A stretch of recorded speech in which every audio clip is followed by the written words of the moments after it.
If you are buying a home in 2025 in the greater metro Atlanta area, this video is for you. The 2025 market is off to an interesting start, to say the least. Some homes that have been sitting for a while are now receiving multiple offers. Some homes that have just hit the market are flying off the shelves, and some sellers are having to do price reductions. How do you make sense of this, and what should you expect this year? Hi, I'm Sarah Maslowski with KeyPoint Homes Group, a local real estate agent right here in the Northeast Metro Atlanta area, and I specialize in helping clients from all over the country relocate right here to North Georgia. So what do you need to know about the state of the real estate market here in the Metro Atlanta area if you are considering buying or selling a house? Let me give you a little insight on what I have been seeing in both the buying side and the selling side here in the Northeast Metro. I've had several clients in the past few weeks that have reached out about homes that have been on the market for months and said, hey, this looks like a nice house, let's go see it. I would reach out to the agent to check on the house and make sure it was still available, and I heard several times, I have no clue what is happening. The house has been sitting on the market for over 5 months with no activity,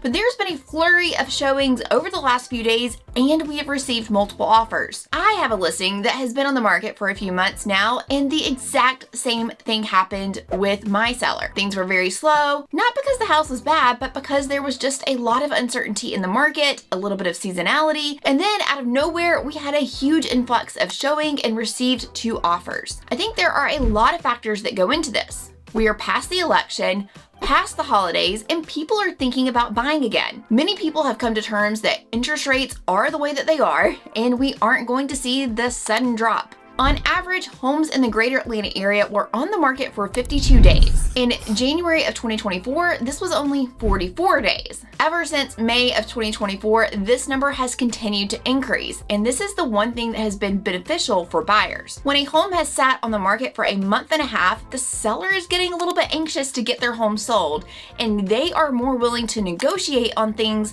like contributing money towards your closing costs, which helps lower your out-of-pocket expenses. So yes, even though rates are high, but when demand is even lower, you have other ways to negotiate to help lower these costs. We can also take the same closing costs that we negotiate and use that to buy down the interest rate. Almost all of my buyers in the past couple of months have done just that. Now, I just mentioned that houses have been on the market longer, but the number of people coming to open houses, requesting showings, and seeing homes has significantly increased in the past few weeks.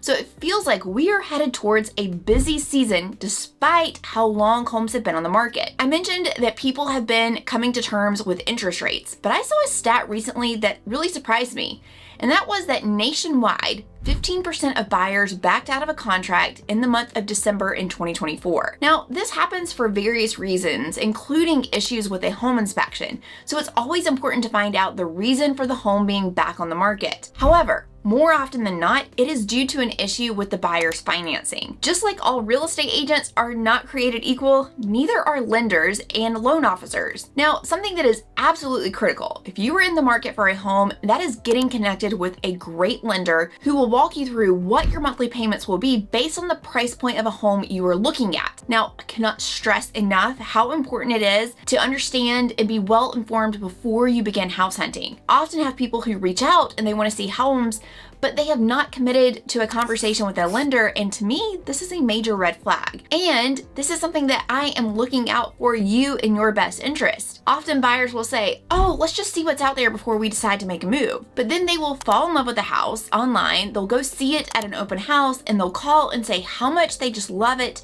and they want this home, only to finally talk to a lender and realize that the monthly payment is not at all something that they can afford or is in alignment with their budget. If we are going to go house hunting, it is absolutely necessary to talk to a lender, unless of course you're paying cash, and understand exactly what price point you are comfortable with, and this is very important, the monthly payment that corresponds with that. We also need to know if we're going to need the seller to contribute money towards your closing costs, because we can't just walk into a great house that was just listed and say, hey, we love it, do you want to pay $10,000 of my closing cost? The seller is likely going to laugh at us.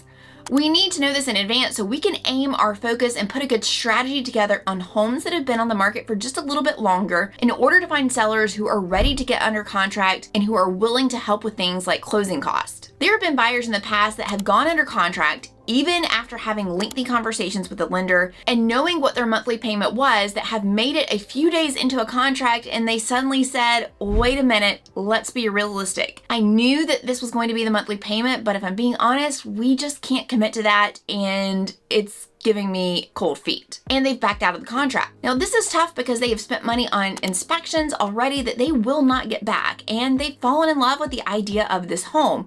So having to then terminate is really difficult. You've really got to think about things through and think about what your budget is before you start house hunting. And you need to make sure that you are connected with a really great lender who is going to be open and honest with you about what is feasible and what isn't. A phrase that used to get thrown around a lot in real estate was marry the house, date the rate. Meaning, if you really love a house, just go for it and you can refinance when rates are lower. Well, there are no indication that rates are going to significantly drop anytime soon. The past year has shown us exactly that.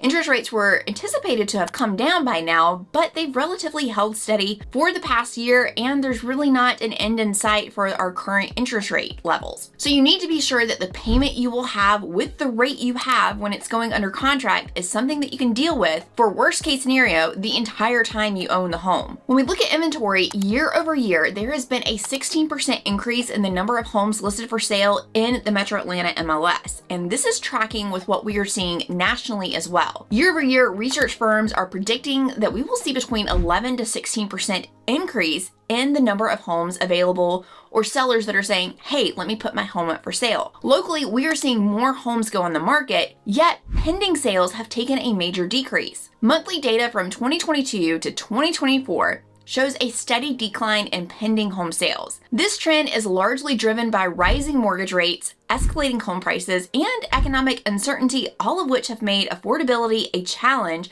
that wasn't as big of an issue as what it was a few years ago. Now, despite the increase in inventory, many homeowners are hesitant to sell since buying a new home at today's higher interest rate is so much more expensive. So many sellers feel like they are locked in with their current rate and payment. Because we still have relatively tight inventory because sellers who would normally sell are choosing not to, home prices have remained relatively steady. Take a look at this graph, which shows the average price by month in the Metro Atlanta area.